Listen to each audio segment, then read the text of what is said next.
And Sky Striker with a side of Trickstar has been doing pretty well. We have more of your innovations with Orcust. Man, people are not letting this deck go, along with some other interesting meta. Make sure you guys smash the living crap out of that subscribe button so you guys don't miss out on more awesome content. You know, this is the second time that we have seen this pile of cards being successful out here. There's something about like the synergy that you're kind of getting with this. You know, we've seen in the past that the Trickstar package is just kind of a little free advantage tree, you know, and then you use the Sky Striker package to kind of supplement everything else that the deck was kind of missing. I mean, multi-board control. I mean, multi-extra board control.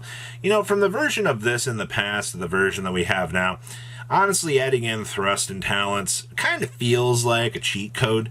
You know, it feels like that this deck is just severely more crazy than it actually was. Now, remember, you've also got our favorite little cheese hand wipe your opponent. Contrary to popular belief, this is still kind of the stupidest little free win button that no deck should be allowed to have. But, you know, if your opponent engages in one search, reincarnation change roll. It's kind of all she wrote at this point. This deck also getting the chance to kind of set up Scapegoat and then set up free link plays. It's a lot more devastating than I think it actually used to be. You know, this deck's not maximizing on triple of these. It's not trying to, or it doesn't really want to see all these terrible dead draws that it could potentially have along the way.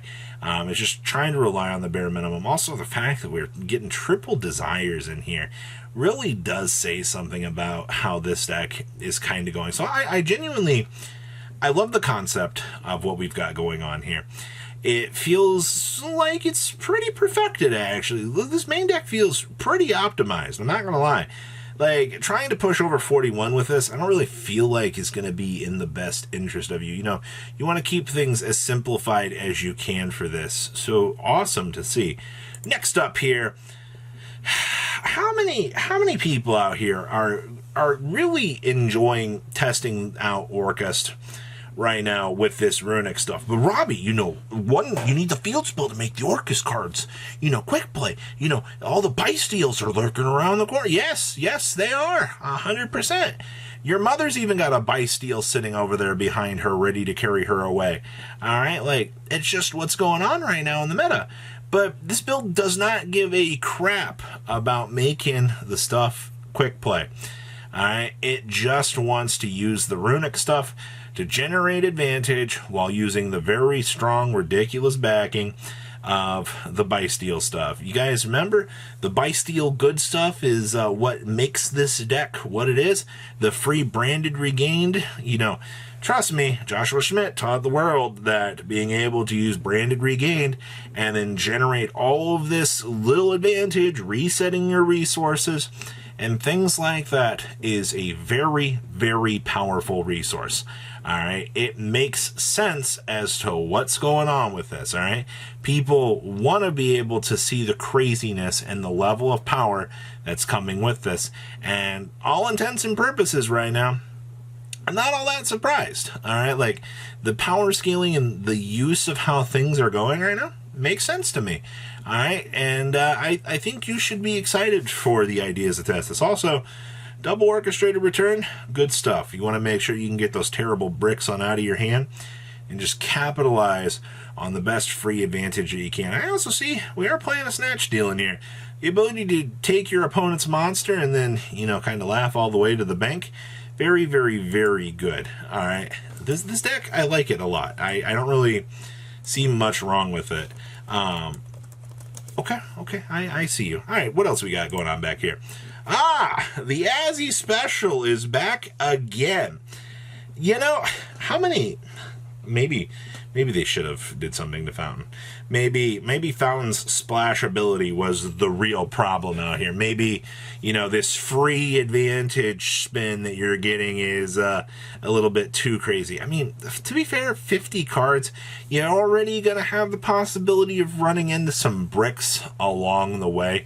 You know, you're not always going to have the most optimized ratios here, but to be honest with you, I don't see this. The 50 is fine considering, like, you kind of have to dedicate a little fatter of a package to the Thunder stuff than you normally might want to. Also, I mean, obviously we have Thunder Dragon Colossus. It'd be a little bit cooler. Also, shout out here to what are going to be called probably the 5 this format, where you're seeing the triple mind control, the change of heart, and the snatch steal. All 3 of these cards aim to try to supplement, you know, the terrible sides of the meta. You know, being able to move those troublesome cards over to your field so you can link with them. You know, force an SP Little Knight off of the field. That's going to be a very big classic one this format. You want to be able to OTK your opponent / shut up? Sure. Just have one of these good cards here so you can kind of go ahead and get the chance to do that. Hey, if the SP moves their own monster out of the way, one less thing that you really need to worry about at the end of the day. And I actually quite like that a lot. Also, this build getting the chance to actually play Solemn Judgment for more of a defensive option is actually kind of good. Overall, another, what we're going to call Runic Menace out here. You know, I think this just kind of proves, like, if you want to play any sort of engine with Runic, you can, and you'll be fine to do so, all right? You're going to have to risk some of the more crazy stuff along the way. You know, maybe something will spin out, but it should work out. Next up here, we have, this is one of those 60 card piles, but this is actually really cool because this build is playing Blaster, and then Redox and Tidal. It's attempting to play all of the Dragon Rulers in a sense of getting the chance to try to have them play the game. To be honest with you, I like the gimmick of we have somebody out here trying to do something with the Dragon Lures. To be fair, I mean, you could try to shove Ib in here and try to do some of the Ib combos, but like, at that point, you're off in like another orbit trying out crazy ideas, and I feel like that's a little bit more insane. We already see Triple Carmageddon in here, actually getting some hilarious value in here along the way. So I like this. I like the idea of what we're able to do with this stuff. Hi, level 7 dragon. Hello, other little normal monster friend.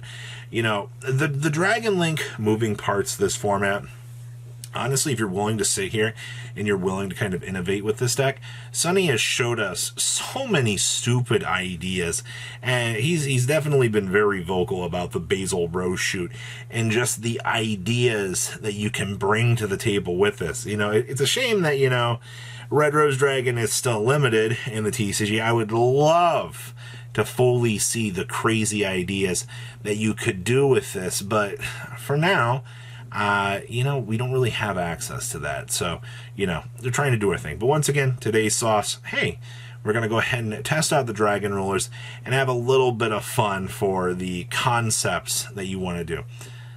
Give it up for Dragon Link, everybody. I think it's really cool to see. We have enough Durgans now that you can try any little thing and get away with it, it seems. And our last list we have here is Fire Kings. Daniel Marino Smith sent this over to me. Said, hey, I've been winning with this. You know, it's a little bit different than what you're used to seeing. Yeah, this is a little bit different.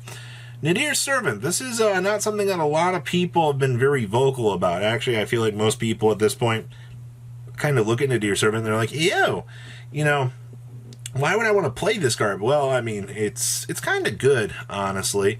Like, Nadir Servant getting to send something from the extra deck to the graveyard to add, you know, one of our favorite Dogmaticas here. And then, you know, hey, you know, you want a pop or a draw? I mean, you got some options here. You know, it's all about the little utility options that you can kind of pull out and have work for you, you know. It's not like the Fire King engine does not, you know, have consistency going for it. It's just, do you want to play the Tri-Brigade package in this? Because I'm hearing a lot of negativity towards that right now. Like, the Tri-Brigade package, pre-everything right now, not exactly where people are really wanting to find themselves. They want to have the chance to kind of explore all of this different stuff and see, you know, where the meta is heading along the way. So overall, I mean, we have a lot of good stuff happening in the meta here. A lot of exciting things, and the more decks that we do tend to see here, obviously things are going to change very, very quickly. All right, there's not really ifs, ands, or buts about that. It is going to happen. It is inevitable. All right, so please, like I said, leave a comment down below. Tell me what you guys think. If you guys have done well with anything interesting, I don't want to see 19,000 Fire King deck profiles, but I'd love a chance to see. Reach out to me on social media. I'll see your beautiful faces back here later today, guys. Peace out. Patrons! Thank you!